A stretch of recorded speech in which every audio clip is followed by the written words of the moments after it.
Hello again, everybody. This is David Collins with BitNote. We'll be playing video game music and talking about the games they're from. Hope you enjoy.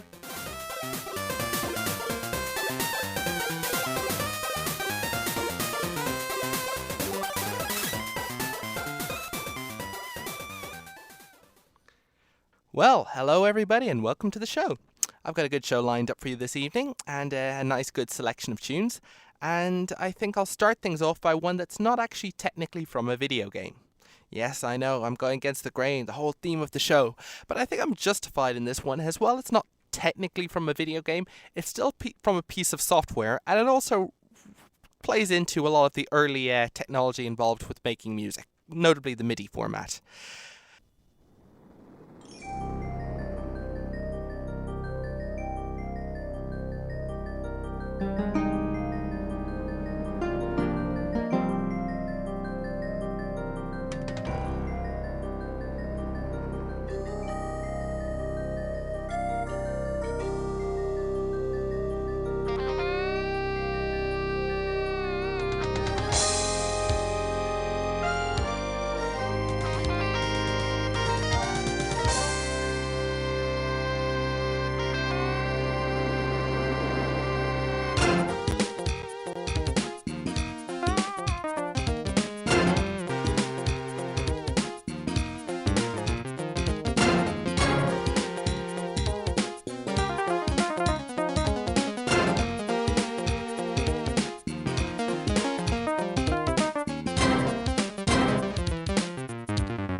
Well, that was a nice song, or should I say multiple songs, given the fact that it has quite a few different genres in it.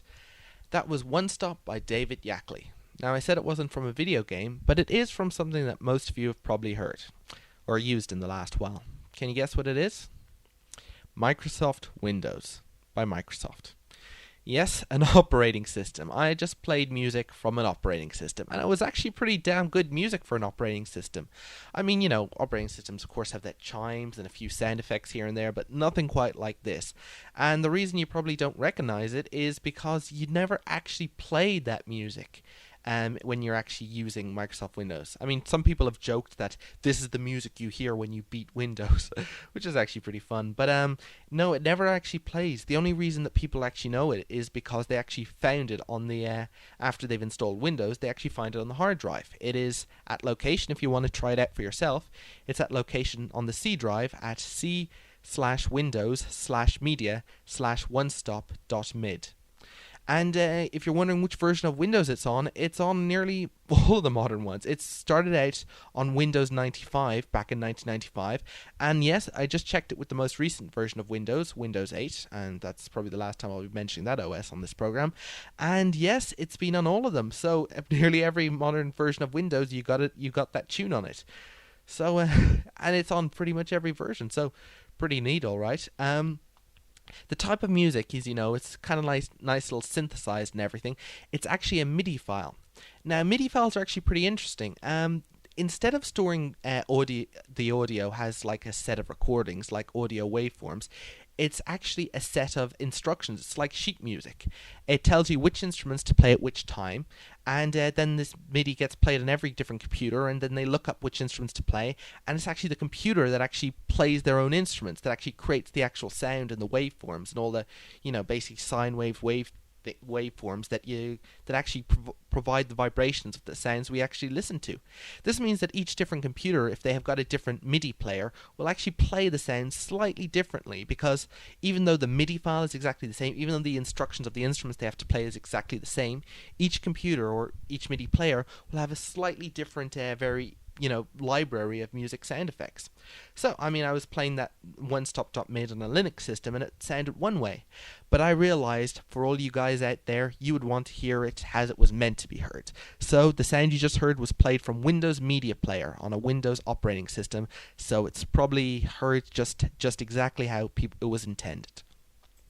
Yep, that's us here at BitNote. We try to keep the sound quality high.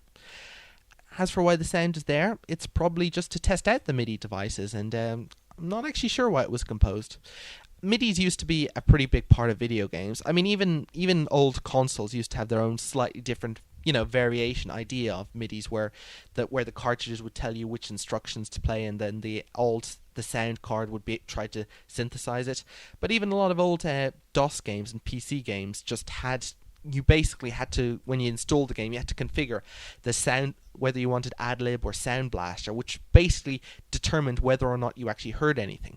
There were all these dark menus, with white text on a black background, and you kept having to choose these channels, and if you saw something that said just auto-configure, you were saying, hallelujah, just hope it works. Because sometimes getting sound working on these old devices was real pain. But yeah, what you just heard was just a classic onestop.mid. A classic MIDI file, and just a nice little song as well that really tries to get the emotion across of the era. So, like I said, we've started off by breaking our rule about playing music only from video games, but then again, I've broken that rule several times in the past. But I think it's time to move on to our next track, and it's kind of an interesting one. They've talked about how video games can make us feel excited or heroic, and other people have asked, can video games make me cry? But I think that one question that I think has been asked is, can video games make us depressed? And regardless of trying to answer this direct question, I think I'll be playing music from one game that I think people have said that video game has succeeded in making them feel that way. Probably maybe not the best thing to do, but don't worry, I've got some more upbeat music to end the show with. But in the meantime, this is music from quite a unique game that tries to make a bit of an artistic point. I'll just play the track and talk about the game afterwards, just to do something that completely breaks from routine.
So, that was greatly uplifting, but kind of nice groove to it, I have to say.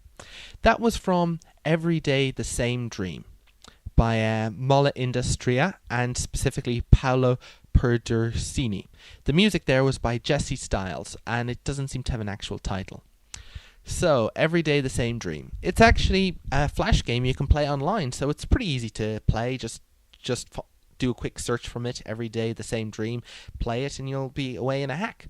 Actually, if you recall that game exhibition I was at a while back, that was in the Science Gallery in Trinity College Dublin, they actually had that game playing on a computer that was embedded into a teddy bear, so that was kind of interesting. So what's it about? It's kind of an interesting gist to it. You basically start up, everything's black and white. You're kind of like a standard guy who's the graphics are very simplistic. You're a standard guy who's getting up from bed. You sort of walk into the kitchen. Your wife says, "Get ready for work," and then you go downstairs, get in the car, drive to work. The boss talks to you. You go up to your place, find your cubicle, sit down, work. And as you're sitting at that desk, you just suddenly see the camera zoom out, showing you working at a computer in a gigantic sea of people who are working at a computer. The graphics are black and white, or at least grayscale. Everything is kind of abstract, so you never see any detail or life. And as it zooms out, suddenly you find yourself back in your bedroom, undressed with the alarm going off. And so you get up, you get clothes to go to work. Your wife tells you that you better get ready for work. You go out, you go down to the elevator, you take your car, you drive to work, you talk to your boss. You find your place in your cubicle, you sit down, you work. The camera zooms out. You see everyone around you at your cubicle. And then suddenly, you're back in your bedroom. You can kind of see how this pattern repeats itself. Like I said, when it's got black and white colors and almost like 50s-esque sort of aesthetic to it, in America and everything. It's kind of funny, but also kind of just depressing about how you seem to be going into the whole routine. Now, a lot of people actually think that this is about it. They think that this game just teaches futility and repetition. But I personally found that there's actually a little bit of strategy. There is actually a way to beat the game.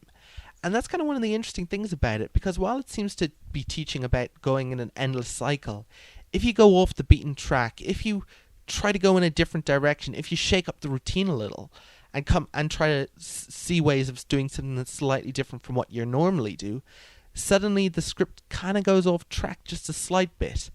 And then the ending of the game, which is kind of interesting, it's hard to even describe. I'm not going to spoil it, and I'm not sure if I did spoil it, I'd be able to properly explain it anyway. But if you play the game, you realize that it's not just about, in some ways it's just a bit about puzzle solving and trying to figure it out, but its message about it is kind of interesting. When I was at the game exhibition, I was talking to one of the attendants there, and people were saying to her, what's this game about? And she said, it's about life. Honestly, I got a little depressed about that. I mean, I think that nearly everyone has this thing in their life where sometimes they're just in a routine, and I mean, like, it's a cliche to say that everyone is routine and everything, and people get stuck in everything, but it is true that sometimes we do get caught up. Sometimes we figure out a system for living our life, and then we realize that sometimes that system is repeating itself. It's the very system we had for like getting our life into order also kind of makes our life bland and repetitive, and it's sometimes hard to actually see outside of that. Now, I'm not one of those dismal, apocalyptic, completely depressed people who says that this is all there is to life and that there's nothing more than just I mean, the very fact of the matter is I usually found one of the ways of breaking out of the routine on my first playthrough of the game. For instance, you can decide to absolutely not get dressed in the morning and just go to work and just wearing your underpants.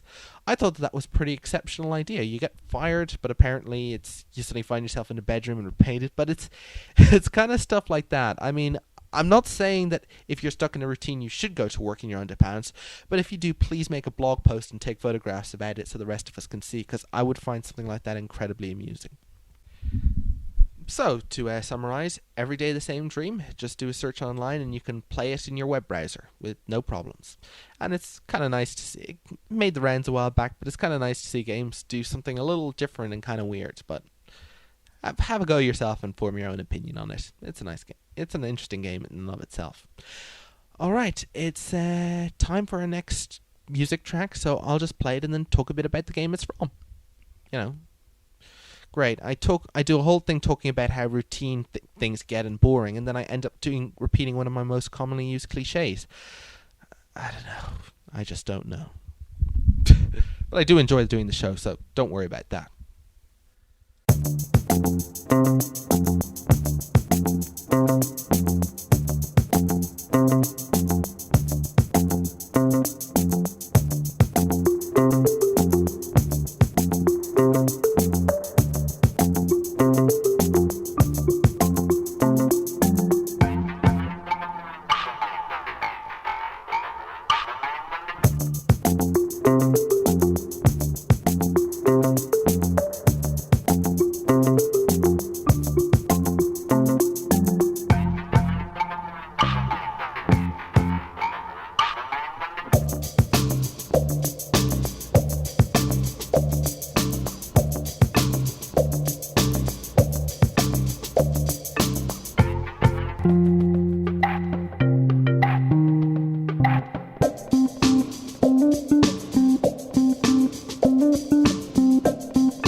Well, that was a nice tune. And that track you just heard was called Spring is in the Air by Chris Ballew. And it's from the video game Quantum Conundrum by Airtight Games. Now, if you recognize the name Chris Ballew, he's from the Presidents of the United States of America. That is the band, the Presidents of the United States of America.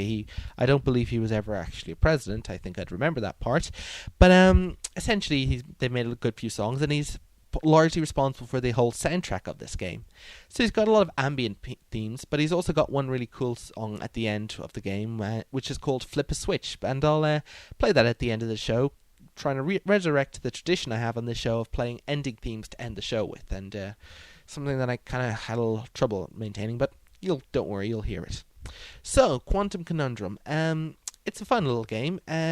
It's actually, Kim Swift was actually one of the reasons it was developed. Kim Swift actually worked on the original Portal, which is a game I talked about previously. It was developed by Valve, and it's this fun puzzle physics platformer thing where essentially you have a portal gun and you shoot portals and they all hooked up. It's kind of like Wormhole. So if you have one portal on this side of the room and one on the other side, you can just walk through the portal and one step beyond this other side of the room. So the Portal was a whole game about that sort of stuff, and Kim Swift ended up talking with Airtight Games, and they were interested in making another game, and she decided, I feel I'd have more freedom and we could make this game if I moved to Airtight Games, and so she did. And what they developed was Quantum Conundrum, which is a very interesting game. You play a kid who's 8 or 10 years old, and your mother ends up making you stay at your uncle's house. Unfortunately, your uncle is a crazy mad scientist who's currently trapped in a pocket dimension, and because your mother wasn't even kind enough to just make sure you were okay before driving off, you suddenly find yourself abandoned in this gigantic house ended up getting locked in, while all the crazy machines, gadgets, cloning object machine things just go haywire. And meanwhile, your uncle's voice can be heard over the speaker system explaining about how he's trapped in an alternate dimension and asking you ever so kindly, maybe you could help out and giving you some advice to try to free yourself from the house. It's actually it's got a nice bit of personality to it. The uncle is actually voiced by John Delancey, who's actually a pretty well-known actor, but I think I and many others most associate him with his role playing Q in Star Trek. That's, the Q in Star Trek, not the Q in James Bond, which is a completely different Q altogether. And so there he is, just with his nice little personality and slightly reckless regard for your own safety, of his own nephew's safety, and as you just go along, just making gigantic jumps across bottomless chasms and just trying to basically survive, well, he kind of gives you cheerful and bizarre advice about and hints about how to solve the next puzzle and ponderings about how the heck he ended up in this current situation. So it's kind of a good sense of humor. You've got kind of like a normal house, but it's just everything's twisted and everything that doesn't make any sense. And you have to jump from their conveyor belts and machines and everything. And the unique mechanics of the game is you've got this glove that can basically change the properties of the world around you. They talk about dimensions, but the basic gist is, like, one mode of the glove can suddenly make everything fluffy and light, so you could like lift up so a safe turns into a pillow and you can lift it up.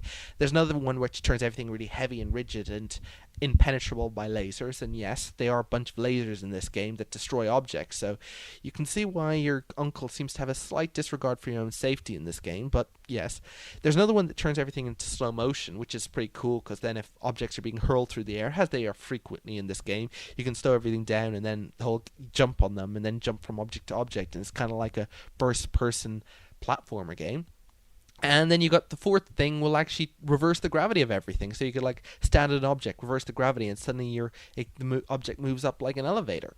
And the whole idea is you can't mix and the whole idea is to switch rapidly between these dimensions at the right times for the right reasons, and basically navigate your way through the game. For instance, one thing is a sheet of breakable glass in front of you. So you turn yourself to the fluffy dimension, then pick up a safe, which is a pillow, you hurl it at the glass, and just before it reaches, you switch back to the normal dimension where the pillow becomes a gigantic safe again, smashes through the glass, and then you can jump through just without a problem.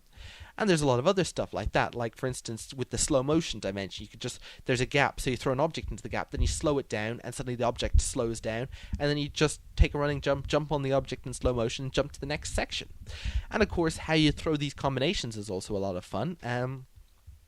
One example, towards the end of the game, you can like throw an object forward, go to the fluffy dimension, throw an object forward, then go to the slow motion dimension, jump on the object, and then quick turning on and off the anti-gravity. So you turn it on first and the table goes up and it pushes you upwards, and then you turn it off and it goes downwards again, and then you just keep flipping between it, so you go up and down, but the whole time you're moving forward, so you're basically surfing like a table through the air, and it's all a bit of fun. You do that a couple of times. So yeah, I mean, it's a good fun game. There's a lot of good mechanics to it, and it can be a little frustrating because sometimes you have to make a lot of jumps and a lot of chasms and stuff, but it's got a nice aesthetic, the dialogue is nice, and like I said, the music is pretty good and ambient and everything. So, yeah, it's on multiple platforms, the PC, I believe in the consoles as well. But enough about that. I think it's almost time to play the ending theme of this game, which will also be the ending theme of today's show. So I want to thank you all for listening. This has been David Collins with BitNote. I hope you enjoy, and here we have Flip a Switch by Chris Ballou. Then I flip a switch and fluffy is everything. Plush and sweet and soft and pink. I flip a switch and heavy is everywhere. Crash to the ground from out of the air. I flip a switch and time goes down, down, down. Stretching thin and stretching out. I flip a switch and lose the gravity. Light as a feather and floating free. Bang, pow, where am I now? Make a mad dash. Ping, zing, what is this thing? Can't you see it's mystery? What's gonna happen to me? Then I flip a switch and fluffy is everything. Plush and sweet and soft and pink. I flip a switch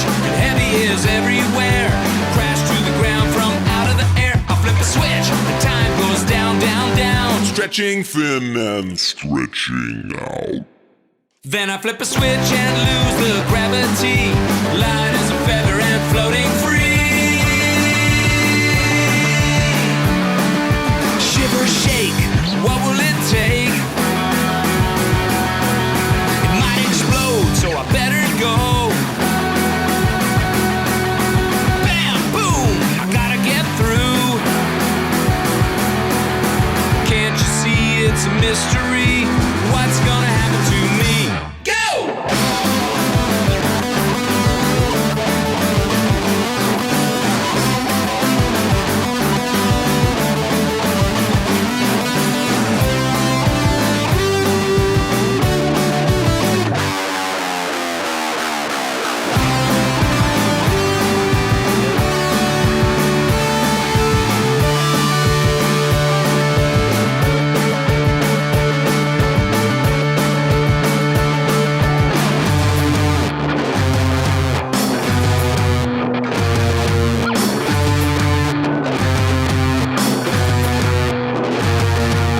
Things are getting heavier, so I lighten up. Things are getting faster, so I slow it up. Things are getting harder, so I fluff them up. Going faster and faster, will I blow it? Will I blow it up? Blow it up! Then I flip a switch and fluff it.